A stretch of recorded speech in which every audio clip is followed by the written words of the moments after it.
All right, another fun night in Timmons. Man, that was fun just to see the energy in the arena, and that's I guess 3 home games in a row where places felt almost to capacity, and student section was great tonight. I want to take some time to thank the students. Thought they were tremendous. Thought they got there early, and I thought they were loud. And environment matters, right? Environment matters, and we fought for years to get this consistent, to get people here, and to get the energy where it's at. And that's what makes it fun, right? When those shots start going in and they cut it to 4 and we make a couple plays and JP makes that corner 3 and the crowd goes crazy, like that impacts it. And so everybody that took the time on their Wednesday night to come out, I want to thank them. Heck of a ball game. Obviously, we all know what we were facing, and it's a team that came in here with a 17-game winning streak, longest winning streak in the country. And, it's credit to our group of playing connected, playing to our identity, and understanding that at the end of the day, I love seeing these analytic reports. Everybody thinks Furman's an offensive team, and the offense was red tonight and the defense was green. And that's why we won tonight. That's why we won Saturday. That's why we're having the improvement that we have. We were .84 tonight. And I don't need to give you all the statistical numbers of them. We've all seen them a lot this week, and it's a very high-powered offense. They make a lot of threes, and they get the tempo really, really fast, and you got no chance if you don't guard them. And I think our guys took tremendous pride in playing defense, and we went in the tunnel, and we had held them to 25 points. So turnover margin is a big reason for their success. The last game they were plus 14 in turnover margin, and we knew that we had to do a good job of taking care of the ball, but also creating some. And last game they played, they created 23, and they only coughed it up 9 times. Like, it's going to be hard to beat those guys, if the turnover margin is 14. And so, proud of a lot of guys. I think a couple that come to mind. I haven't really studied the box score. It looks like just like any classic Furman game, 4 double-digit scores, 19 assists. Wish the turnovers would have tad lower, but you know what? 18. We turned them over 17 times. And, I thought Garrett Heem was big tonight. And, it's one of those situations where, again, we had to take him out of the lineup in terms of starting. And just like our team, when everybody thought we were going to fold up and quit, like, he didn't. And he kept working. And he's been in the gym. And he earned the right to go out and play the way he did. He's a plus 22 tonight. I thought he did a great job for us. I thought P.J. Smith was phenomenal. I just thought P.J. had an unbelievable basketball game. And I thought he played with confidence. I thought he played with swagger. I didn't think he got down on himself. I thought he just got to the next play, and I thought he got the ball up. And how many threes did he get up? He got up 6 of them, but he made 3 of them. And you know what? That's what the baseball card says he is. He's a 47% guy, and if he can see it, he needs to shoot it. And I love the confidence he had in that left corner 3 right in front of me right there. Just caught it and got it in the air. JP, again, made huge plays down the stretch. Came out and hit those back-to-back threes. I thought his corner 3 was huge. And then Marcus, 22 and 11. He hadn't had a double-double since ETSU at ETSU last year until VMI last week. And so that would have been the ETSU game would have been, the 5th game in league play last year? No, 4th. We went to Mercer, and then we came here and played Greensboro. So the 4th game in league play, he had a double-double. Didn't have another one until last week. Okay, so over a year. And then comes back in a huge game tonight and gets 22 and 11, right? And, at the end of the day, he's somebody that you talk about adversity, having to go through what he had to go through. And he's come off of that, and that's really how our whole team, how they've responded to adversity and how they've grown. He used that as an opportunity to change his perspective and to change how he sees the game and to go out there and play the game with more joy. And, man, was he tremendous tonight on both sides of the ball. And, Ben came in, did what he did, got some back cuts like he always does. Thought Coop gave us some good minutes. Thought Carter did a great job again. And, you got PJ, Carter, JP out there, and, you're trying to press them. It can be difficult, especially if we can keep 2 feet on the ground. But Carter, 7 assists and just 3 turnovers. So still some things we can continue to get better at for sure. But I love the mentality of our group right now. I love the confidence that they're playing with. And, they got a little chip on their shoulder, and they should. And I love everything about it. Coach, I don't have the analytical information, but I know this. Furman and Purdue were the only team to hold them under 31 for a half all season. And they played Purdue 2.5 months ago. That first half, the other thing about it, and people will probably look at this and see, the half, JP McGee is 0 for 6 from the floor. Marcus Foster 3 for 10 from the floor, and you're up by 10 at the half. You have so many different guys who not only do different things well from each other, but so many of those guys can do different things themselves. Alex Williams hit a 3 last time out. He has a double-double. Now he gets back to the threes again tonight. Just how do you – is it now where everybody's healthy and you can finally get that flow that you've been – you're obviously in a good flow here with 5 straight wins, but just you don't have to have – to beat a team like this tonight, you don't have to have JP go out there and hit every shot he tries, I guess is the point, or Marcus Foster for that matter either, even though they made big shots in the second half. Yeah, I think obviously there's a lot there, Scott. I think, look, people don't know what this team went through. I'm watching Samford Western the other night at VMI. I thought there was only 2 teams left in the race, 4 games in. That's all you hear about, right? That's all the media talks about. That's all the people that write about this stuff talk about. Everybody marked us off, right? And, our guys just ignored it all, right? They went out there and they just said, you know what? We're going to find a way to get to our best, whatever that is. Is that a championship? Is that whatever it is? We're going to go out there and we're going to get to the best version of this team, and we're just going to keep getting better. And I think what I've had to do is, and you learn every year. I'm 7 years in, and every year I'm learning new things. And, we had to pull a little bit of pressure off of last year's team. Well, then you go and you do what we did last year, and you talk about having to pull pressure off another team. You got an NBA player that's gone, and then all of a sudden we have a scheduling philosophy that, hey, we're going to go play anybody, anywhere. And you know what? Some of that was all we could do. And we went on the road for a ton of games. We went and played 2 American teams. We played an SEC team. We played a Princeton team that was undefeated. We went to an ESPN event. And we chose to do that. And I think then all of a sudden you get your top 3 scorers get hurt all in December. And you have to navigate all that. And then all of a sudden you got to be able to look at that and say, okay, we got a choice to make here. We can get on the bus after Chattanooga and we can just shut this down and we can figure out what this thing or you know what? We can try to figure this out. And to a man, our whole team has decided, hey, we're going to keep fighting. And I think what it's developed is a little bit of like I said, it's developed a little bit of a chip on their shoulder, right? A lot of people did count us out. And I think, there's a long way to go in this thing. There's 11 games left. And there's a lot of good teams in this league, and there's a lot of good coaches. I think the whole league and the people watching know that, hey, we're getting better and we're getting our guys back. And they made a decision, right? They could have blamed each other. They could have complained. They could have criticized each other and hear whose fault it is, right? They could have defended themselves. Well, it's not my fault because I got this many points of this.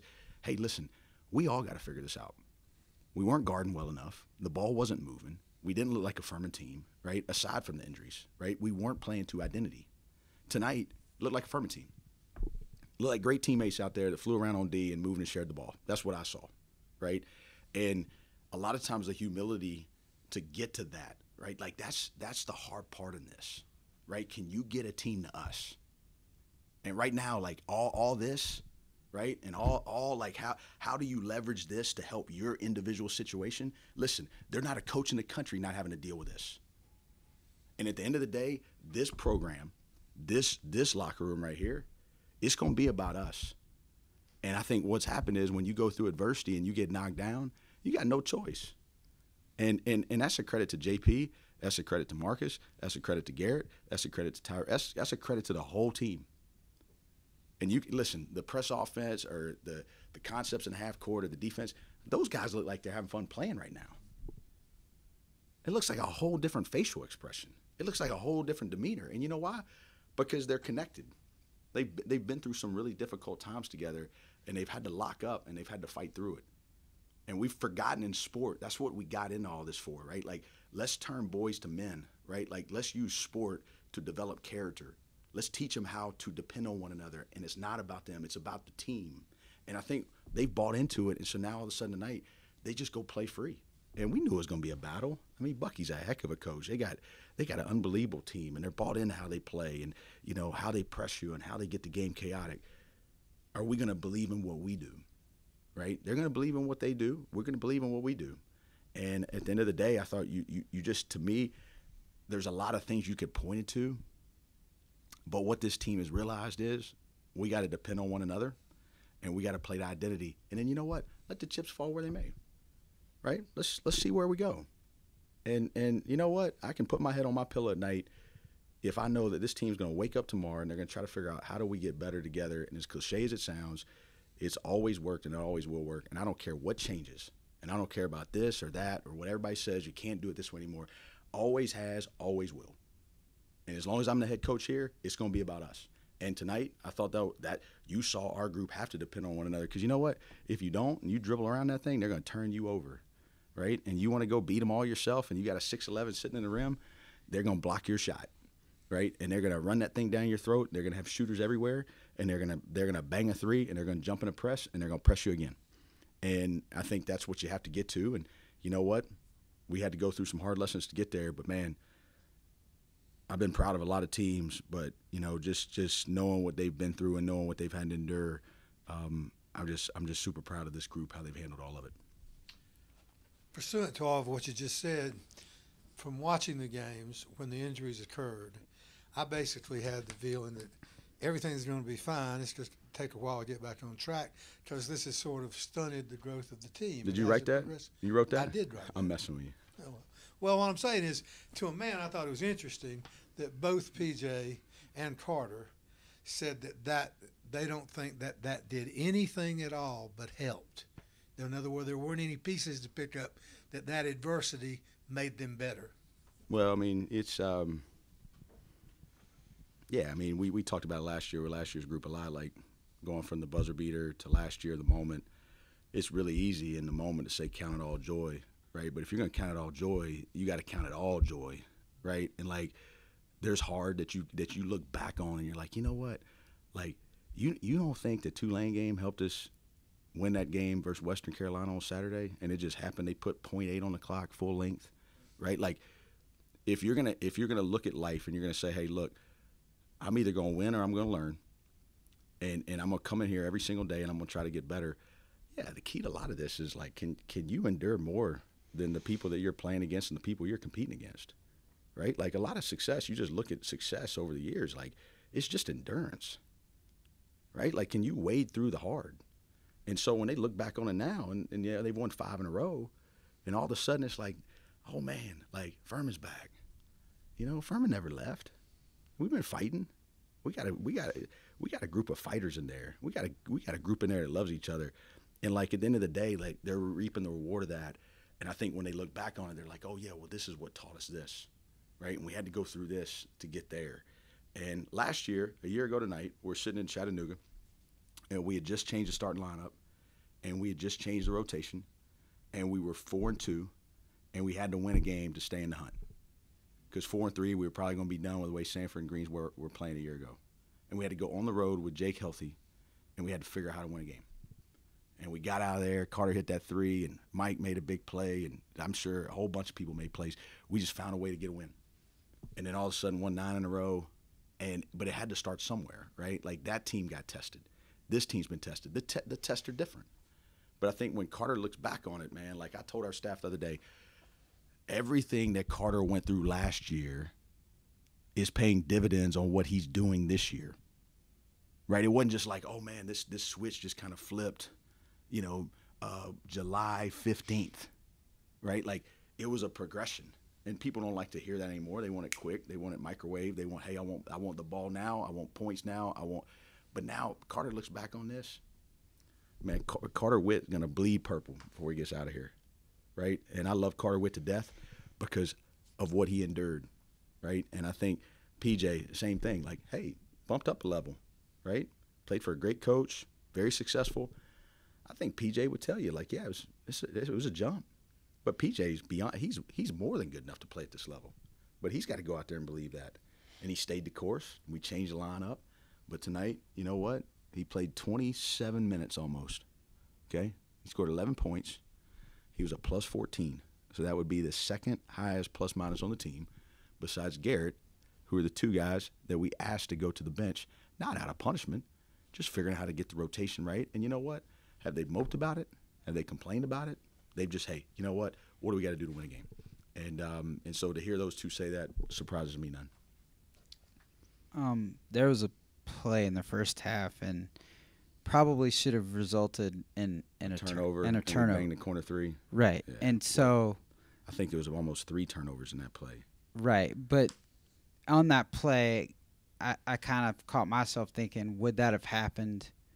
Would those same guys have affected that play, or would they have had the attitude of, I made a mistake and should I just mope or whatever? But I went back to like the Anderson game and I was like, I don't think you would have, that the whole attitude has changed. Can you just talk about how they kept that play alive by making all those miscues and still being rewarded for the effort? Can you just talk about how the attitude of the team has changed in moments like that?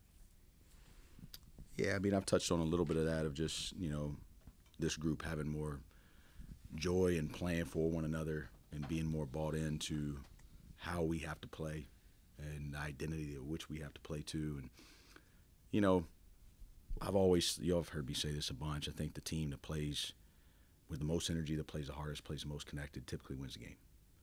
And you don't always know what that means, right? But, you got to give yourself a shot. You got to give yourself a shot, and you got to go out there and you got to play hard. We're not going to play perfect in a game like that, right? You're not going to – I don't care what game it is. I mean, Virginia, we made a million mistakes last year. Last game, Western Carolina. I mean, it's 2 really good teams playing each other. Tonight we're going to make mistakes.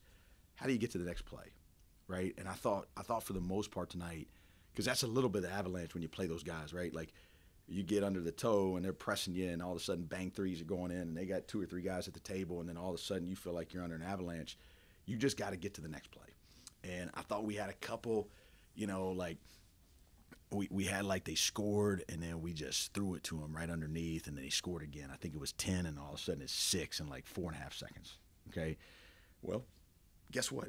You got to go make a play, right? And I think just not sitting there thinking about hey, what's going to be the result of all this, but really fixating on what's the process of winning a possession. And as funny as that sounds, one thing we've done in this 5-game winning streak, and we've done this a lot, but shrink the game to media metrics, right? What are the 4-minute metrics I want to know every media to figure out what are we measuring, okay? And tonight, and I told him, I said, I don't even want to wait to the media. At 16, 12, 8, and 4, you better tell me exactly how many passes we have, right? Because the metric is going to be, is this thing moving, okay? And then obviously, they shoot a lot of threes. How many threes are they getting per media, right? Those are the things that we've tried to shrink this game down into 4-minute blocks 10 times. And then, after halftime, it's hey, we got to come out and play well. Well, guess what? We lose AJ twice. Bang, bang, okay? What is going on? Well, you can kind of start sulking a little bit, or man, yeah, they've won 17 in a row. They're pretty good, okay? Or you can get to the media and be hey, as wild as that was, guess what? We won it by 2. And then, hey, just get to the next 4 minutes. And I think that's where this team's grown a lot, is just the response mechanism, right? The response mechanism, just get to the next one. And some of that comes with confidence. Some of that comes with we're more settled in roles, right? We're more settled in who we are. And we know what we're playing for. And that was a wild play. I don't know how we did not turn it over. But then all of a sudden, I guess it was Marcus that nailed that 3 in the left corner, and student section went crazy on that one. I don't want to make you repeat yourself too much, but along those same lines, this I think was the type of game that maybe would have been in Garrett Haynes' younger days too fast for Garrett tonight. And I think he had a couple turnovers right off the bat. But how rewarding is it for you to see his growth from that Garrett to this Garrett, where he plays 27 minutes, and when he had that putback dunk, that's the loudest I've heard Timmons this year. I tell you what, I love Garrett Heen. I love what he's about. I love him as a person. I love what he stands for. He's always smiling. You know, he's just Garrett Heen is just a great human being. And, you know, I've challenged him in a lot of ways. But I'm going to tell you this. You can question, hey, you know, we want to put weight on. We did that, okay? Okay, so he's missed a few free throws, right? He hadn't made whatever. Listen, this kid loves Furman. He loves this program, and he embodies every single thing we're about. And I think in tonight's game, you know, where I love Garrett is I tell him before the game, like, do not take the ball out. He kept taking the ball out. I'm like, Garrett, go to halftime, adjustments, okay? The fifth one, Garrett, don't take the ball out, right? 2 plays in the second half, takes the ball out. Just a mistake, right? The kid bleeds purple. The kid loves this place. He loves his teammates, right? He wants to win. And I think seeing his emotion come out on that dunk, you know, and just to see how excited he was freed up a little bit tonight. And Garrett, listen, Garrett's got a high ceiling. Garrett can make shots. I promise you, I watch him do it all the time, right? Garrett's an incredible shooter, right? Garrett is a great free throw shooter. If he just relax his mind and go up there and just shoot him. He knows our offense. That's why I had to put him in tonight, because he can get from chaos to concept, and that's what you got to be able to do in this game, right? And he knows how to do that. And, you know, of course he'll have the play where they take it from him and dunk it there. You know, we're trying to close the game out. But the kid was a plus 22 in a high-level college basketball game. And, again, right, he could have packed it in, right? Coach didn't start me anymore. Like, he cares. And I think tonight to see him playing with that type of emotion, that's what we need. Like, I don't need a perfect Garrett. I really don't. I don't expect a perfect Garrett. What I need from him is I need his spirit, and I need his energy, and I need his swagger, right? Because when he shows up on that court and he plays with swagger, man, that puts us in a whole nother dimension. And I was actually hoping, I mean, he's going to watch this, and I'm going to have to correct it tomorrow in film. I love him. I was actually tonight hoping he was going to get a pop 3 at some point. And the reason I'm saying that, he's going to give me a hard time because he's going to say, well, Coach, you've been telling me not to shoot. His mentality tonight was playing with a swagger that, listen, he going to make 1 or 2 of them, you know, and it's when he gets down on himself and he doubts himself, you know, then all of a sudden the game slows down for him a little bit. And he's a tough critic, and some of that is because he cares so much. But, man, we don't win that game tonight without Garrett Heen. I know that. And the stats don't show whatever, okay? Like, he shot 3 balls. He made 2 of them.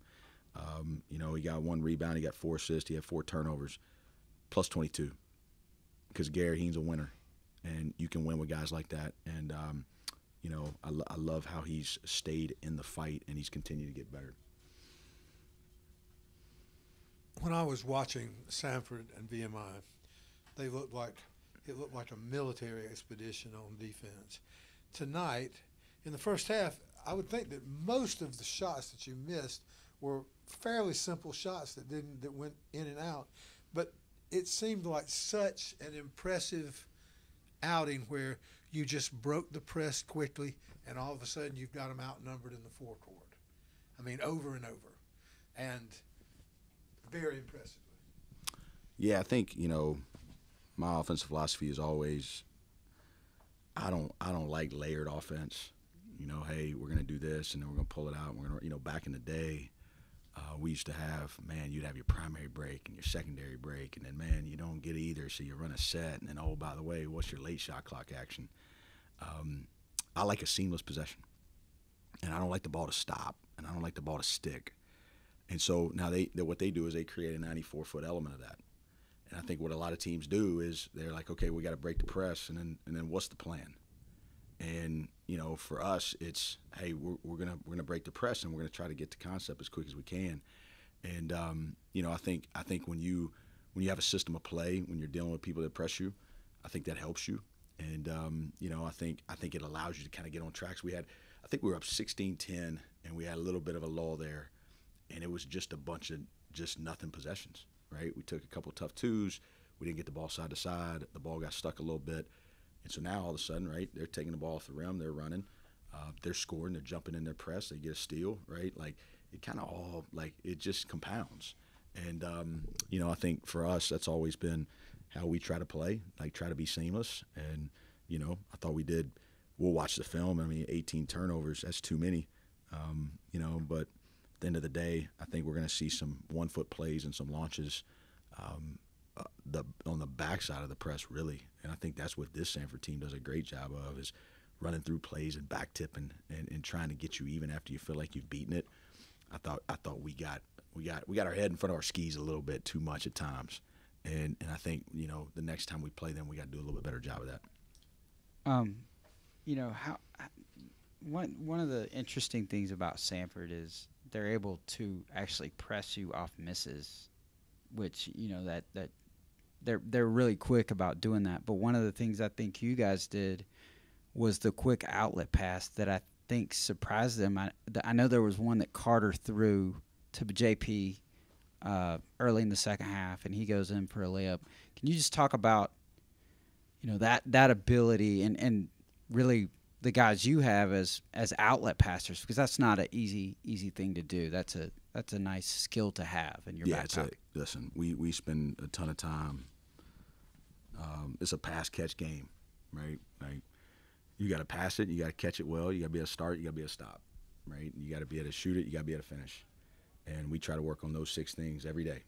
And you know, I think what Bucky does a great job of. I mean, the guy knows what he's doing. I mean, he knows what he's doing. There's no doubt about it. He's got a way. He's got a system. I respect it. You know, I think Bucky and I have mutual respect for one another. And you know, I think I told the team, I said, hey, I'm gonna show you our 3 or 4 main press attacks, but just understand, like, I might have about 3 or 4 more in my pocket, because he's gonna adjust, right? He's done this for so many years. He's going to look and see, okay, how are you doing this? And then it's a chess match. Like, you're going to have to line up differently, and you're going to have to get something different. And he'll change it, right? And he's got all these presses. And, like, so, you know, that's what makes the game fun. And, you know, they did a good job on adjusting to some of our press offense that we used last year. And so you gotta keep staying fresh, because they're going to have a counter. And but at the end of the day, you got to catch it, you got to pass it, you got to see it, you got to play on 2 feet, and you got to decide, like, are you going to play under control or are you going to play chaotic? And, you know, they're good at making you play chaotic. And, you know, I thought for the most part, you know, we did a decent job of that tonight. Coach, I got a question for you, and I think I know what the answer is going to be, but tonight you made history in your career, 150th win, only the second coach in the history of the Furman basketball to do so. And again, I want to reiterate, I think I know where this is going, but what does that mean to you as you proceed as coach with this program, and just talking about the mark that you've had on Furman basketball and Furman University? Yeah, I think my mentors told me before, Lenny Acuff, there's 2 types of people in this business, the ones that are humbled and the ones that are going to be humbled. I think the day this becomes about me, we're going to get humbled. And I can care less about all that. It really doesn't do a ton for me. I've had a lot of great people around me. I've worked for great people.